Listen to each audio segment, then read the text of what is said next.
नमस्कार दोस्तों, आप देख रहे हैं इंडिया हेडलाइंस। और अभी हम हैं बॉलीवुड के जाने माने डायरेक्टर और राइटर जनाब इकबाल दुरानी साहब के साथ, जो अभी झारखंड के रांची शहर में मौजूद है।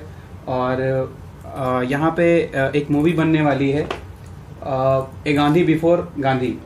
तो उस मूवी के ऊपर हम लोग चर्चा करेंगे कि अच्छे से डिटेल से जानेंगे कि उस मूवी के बनाने के पीछे क्या रीज़न है और क्या इंस्पिरेशन है, कहाँ से इंस्पिरेशन मिला और झारखंड से उनका किस तरह का लगाव है। सर नमस्कार, सबसे पहले आपका हमारे चैनल में आपका स्वागत है। तो सर सबसे पहले मैं ये पूछना चाहूँगा कि ए गांधी बिफोर गांधी, इस मूवी को बनाने को लेकर आपका क्या इंस्पिरेशन रहा? मतलब कहाँ से ये ख्याल आया कि हम ए गांधी बिफोर गांधी मूवी बनाएंगे? क्योंकि ये बिरसा मुंडा की ज़िंदगी पर है, उसके पहलू को। तो बिरसा मुंडा के साथ मेरा लगाव रहा, इसलिए कि मुझे झारखंड से मेरा लगाव रहा, रांची से लगाव रहा। तो बिरसा मुंडा मेरे जहन में आया। फिर फिल्में जब करता गया इंडस्ट्री में, हिट पे हिट देता गया, फिर मुझे लगा कि ये तो चलता रहेगा कारवां। कुछ ऐसा काम किया जाए, कुछ ऐसी फिल्म बनाई जाए जो अमर हो जाए। तो अमर फिल्में दो ही होती हैं, चाहे तो वो हिस्टोरिकल फिल्म हो कि हिस्ट्री नेवर डाइज, तो उसी तरह से जैसे अकबर मुगल आजम है, वो आज भी देखी जाएगी और वो 40 साल बाद भी देखी जाएगी, क्योंकि तो उसी तरह से। तो मैंने सोचा कि एक तो हिस्ट्री है, बिरसा मुंडा इतिहास के और स्वर्ण अक्षरों से लिखा हुआ ये नाम है। दूसरा कि इसके जब किरदार को मैंने पढ़ा तो उस किरदार ने मुझे बड़ा लुभाया, उसमें बड़ा मुझे आकर्षण नजर आया। तो मैं उनके और करीब चला गया। फिर उनके जीवनी को मैंने पूरा थॉरो स्टडी किया, तो मुझे लगा कि उस पर बहुत अच्छी स्क्रिप्ट बन सकती है। हर एक की ज़िंदगी पे स्क्रिप्ट नहीं बन सकती। जैसे राम की ज़िंदगी पे आपने फिल्म बनाई या सीरियल बनाया, हिट हुआ, लेकिन किसी आप सीरियल ऐसी बनाओ विभीषण के हीरो बना लो, वो एक दिन नहीं चलेगी जी। तो फिर जब उस एंगल से मैंने देखा कि अरे यार इस पे तो है, इस पे तो हम लोग एक कामयाब फिल्म बना सकते हैं। तो फिर इस ख्वाब ने जड़ पकड़ लिया। और फिर पहले मैंने किताब लिखी। किताब लिखने के बाद लोगों के रिस्पॉन्स मुझे पता लगे तो लोगों को सब अच्छा लगा।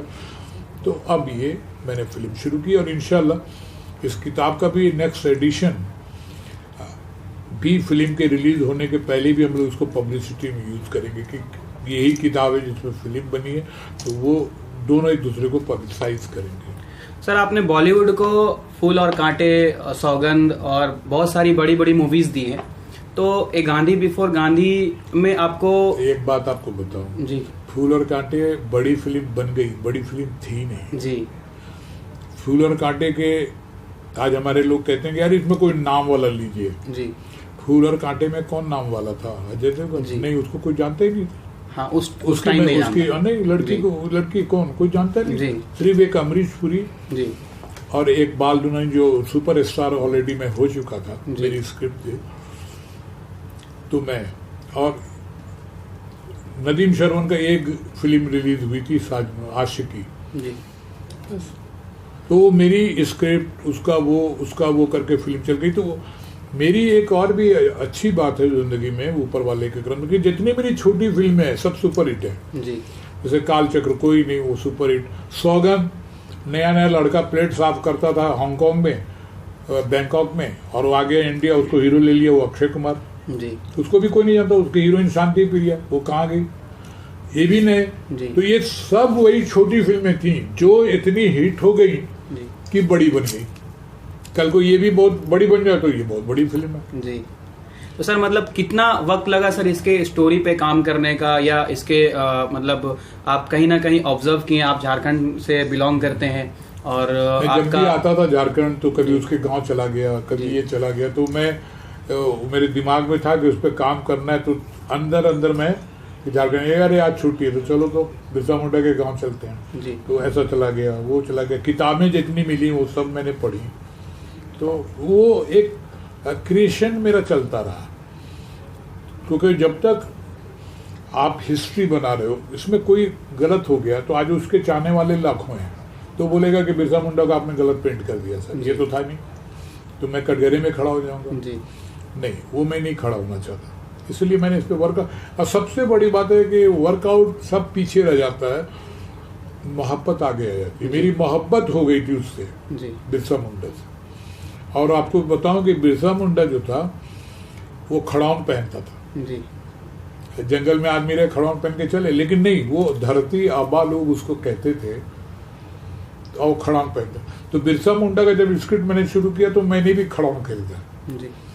बिरसा मुंडा को अपने अंदर मैं इमेजिन कर लेता था और फिर उसके हिसाब से फिर मैं स्क्रिप्ट लिखता था। चूंकि मैं सब्जेक्टिव लिखता हूँ, जैसे मैं रिक्शे वाले की कहानी लिख रहा हूँ तो मैं खुद रिक्शा वाला बन जाता हूँ, फिर उसके हिसाब से उसके डायलॉग्स लिखता हूँ और उसके कैरेक्टर को लिखता हूँ। जैसे दूसरे राइटर होते हैं रिक्शा वाला बनते नहीं है, इसलिए आप दूसरे की फिल्म को देखेंगे तो जैसे कादर भाई या किसी की फिल्म को तो सब लगेगा एक ही राइटर है।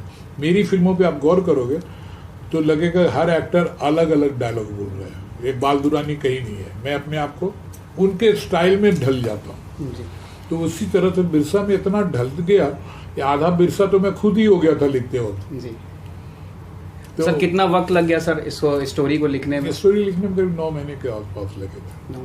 सर आप जैसे अभी आप झारखंड से बिलोंग करते हैं स्टार्टिंग से, तो झारखंड से लेकर मुंबई तक का सफ़र अभी आज के टाइम में आपको पूरी दुनिया जानती है, तो झारखंड से लेके मुंबई तक का सफ़र और फिर मतलब क्या आपको महसूस होता है? आपने जैसे यहाँ से जाने से पहले आपने क्या इमेजिन किया था कि मतलब कब ये ख्याल आया कि हम बॉलीवुड तक जाएंगे इस तरह से? क्या हुआ कि चाबासा में एक पेपर साप्ताहिक निकलता था, उसका नाम था सिंहभूमि एकता, उसमें संपादक था मैं। तो लिखूं, 2 दिन के बाद वो पेपर कहीं फट गया, कहीं किसी ने ये कुछ कर दिया, खत्म हो। तो मुझे लगता था मेरा लिखा हुआ तो रहता ही नहीं है यार, किसी ने पढ़ा नहीं पढ़ा तो खत्म हो गया, पेपर की चीज़ है। तो क्या मैं करूं जो मेरा लिखा हुआ रह जाए? तो फिर सोचा कि नहीं, ये फिल्म है, कि फिल्म में अगर मैं लिखूंगा तो रह जाएगा, वो मरेगा नहीं। तो इससे अच्छा कोई विधा नहीं है। तो फिर ये जब मेरे दिमाग में आई कि नहीं, यहाँ पे मैगजीन में लिखो, यहाँ लिखो, तो कटफट करके चला गया फिल्म में। तो मैं फिर उसके बाद जगन्नाथपुर जगह मैं वहीं पे था और मेरे पास अब ये बातें आप ही को मैं बता रहा हूँ। मैं जब बम्बई उतरा था तो सिर्फ 232 रुपये मेरे पास थे जी।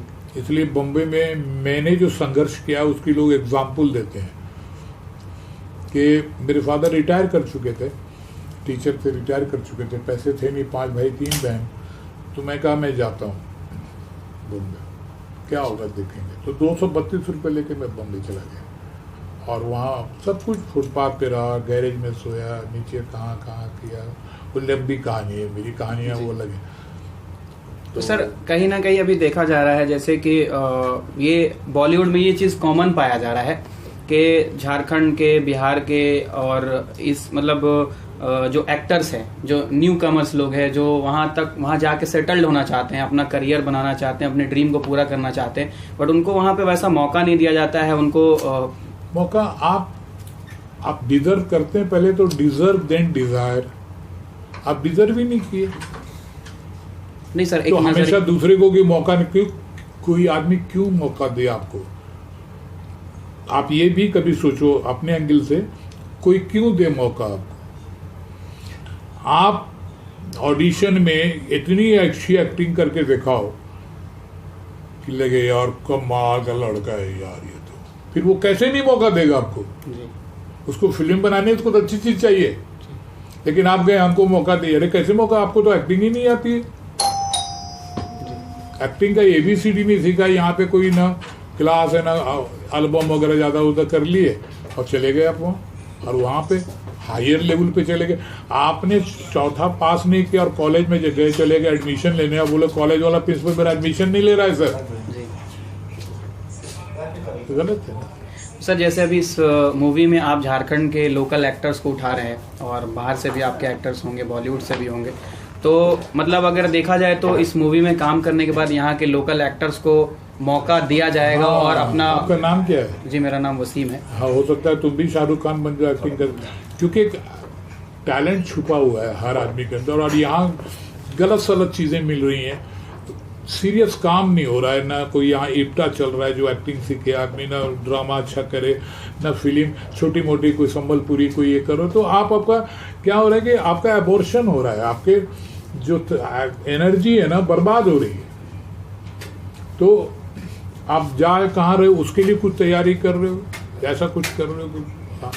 आज मैं अपनी जिंदगी बोल रहा हूँ, मैं यहाँ से गया तो ऑलरेडी मैं संपादक था मैगजीन का, ये था वो था, तो एक लिटरेरी पर्सन था। तो जब वहाँ गया एज ए राइटर, अगर मैं एक्टर की तरह ट्राई करता तो नहीं होता राइटर। तो जब वो बोले तो लगे हाँ यार ये तो राइटर बोल रहे हैं, लिखने दिया तो हाँ यार ये तो कमाल का है। तो मुझे भी 3 साल लगे, लेकिन 3 साल के बाद काम तो मिला, मेरे पास कोई सिफारिश नहीं थी। उसी तरह से आप अपनी चीज़ों को मजबूत करके जाओ।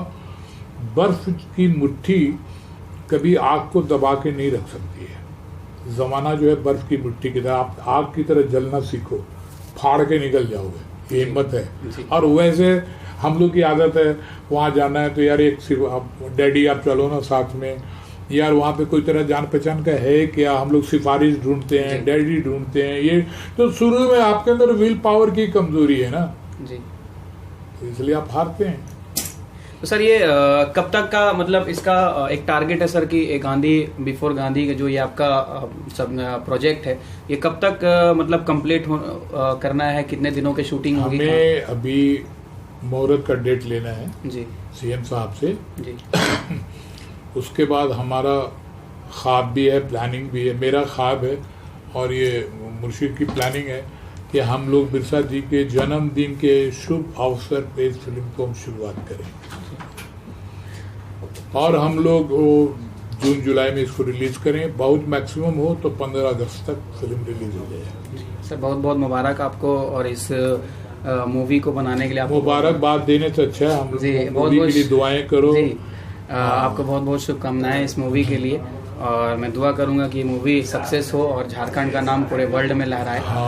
और क्योंकि इस मूवी से बहुत सारे लोगों का फ्यूचर भी जुड़ा हुआ है, और झारखंड के जो यंगस्टर्स हैं जिनका अपना ड्रीम है कुछ बनने का लाइफ में, हाँ, जो बेचारे बम्बई जाकर के वहाँ लड़ नहीं सकते, उनको एक प्लेटफॉर्म मिलेगा तो उनको काफी इससे मदद भी मिलेगी।